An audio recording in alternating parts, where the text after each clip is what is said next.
Հայրենիքից մի սանտի տվող տղեն կյանքով պատասխան տալիս է։ Այո, համաձայն։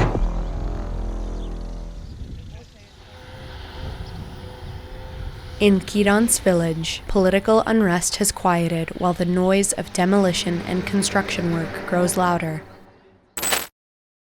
Kirants is one of 4 Armenian villages directly affected by this stage of the demarcation of the border between Armenia and Azerbaijan.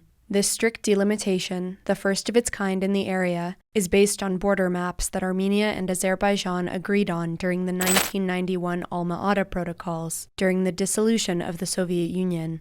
In the years following, the First Nagorno-Karabakh War led to changes in the de facto control of these border regions in a way that did not correspond to the demarcation line on the 1991 maps. Both sides lost and gained de facto control over areas that were not, by the stipulations of the Alma-Ata Protocols, legally theirs. For Kirants villagers, the process of returning to the conditions stipulated by the 1991 maps is a particularly difficult one. The sliver of highway that connects Kirants to the rest of Armenia is set to be transferred to Azerbaijan, as is the bridge that facilitates access to this critical highway. Armenian authorities have promised to build a new path that avoids the new Azerbaijani border, but the process is still weighing heavily on the residents of Kirants, several of whom are losing their homes as well as valuable farmland. A protest movement that emerged in Kirants in early May has now petered out, leaving only the sounds of the demarcation process. The border demarcation has entered an active stage in Kirants village. A new road is being constructed through the village to replace the one that will be handed over to Azerbaijan. In accordance with the terms of the demarcation, those houses that will be transferred to Azerbaijan are being demolished. Khanum Tamrazian used to live in one such house, which will soon be transferred to Azerbaijan. She uprooted her container home from its now inaccessible place next to her old house and settled it next to a stretch of the Kirants-Voskepar road. Wherever Mrs. Tamrazian goes, her container home goes with her. This container home is like my breath, my child. I'll leave it behind only when I go to the grave. I'm going to stay in the village and live here. Mrs. Tamrazian is one of several villagers who has received compensation for her lost house and land. According to the villagers, more than 10 such landowners in Kirants have been reimbursed by the government. The government does not disclose the details and decisions regarding this compensation process. Approximately 10 villagers have refused the government's reimbursement offer.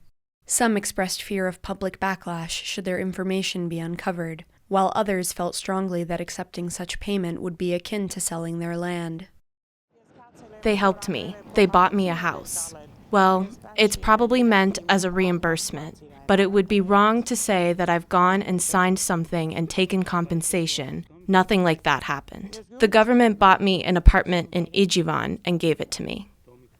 The demarcation between Kirants and the Azerbaijani village of Kheirimli that sits across the long-time de facto border is nearing its natural conclusion. Last month, after analyzing the Armenian government's cadastral records, CivilNet identified that the codes of several plots of land slated to come under Azerbaijan's control were already missing from the system. 4 plots with houses on Ghazaryan Street in Kirants, at least 7 other plots near the Kirants Bridge where the new bypass road is being built, and several plots in the area of Berkaber, another Armenian village that this stage of the demarcation is impacting. The absence of these plots from the cadastral system indicates that the Armenian government is preparing to cede them to Azerbaijan.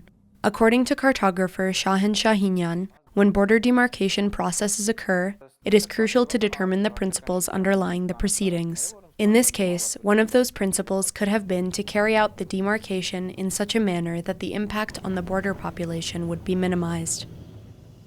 Satellite images suggest active construction on both sides of the border. As a result of this demarcation process, Azerbaijani border guards will move closer to the population in Kirants. This house's garden ends at the new border. The Azerbaijani flag and border guards are clearly visible from the village cemetery, and the newly built school is very close to the demarcation line. The government has promised to address the issue of the school should parents be opposed to its new location. Extra safety measures are going to be implemented at the school. If that is still not enough for the dear parents, we will ask them for forgiveness and build the school in another place. And we can give the territory of the new school to, for example, our border guards. Thus, at least for a given time, Azerbaijani border guards will be stationed in front of the school. Individual cartographers, Shahin Shahinyan among them, reached out to the Prime Minister's office a month and a half ago to understand how the government plans to resolve these uncertainties. We have not received an answer, neither a refusal nor a confirmation, so we can't judge the government's response. The issue is so delicate that when a piece of information appears, which in 90% of cases will not have been fact-checked and has not come from an expert, we end up with a big public opinion issue. Mrs. Tamrazian is waiting for the garlic in her garden to grow. She will manage to harvest it before her land officially comes under Azerbaijan's control. If the 24th of the month comes and the barbed wire is already strung up, how can they let me go to my garden? But until that barbed wire is up, I think they'll let me come and harvest my garlic from my yard. As of yet, it is unclear which village will be impacted next by the border demarcation process.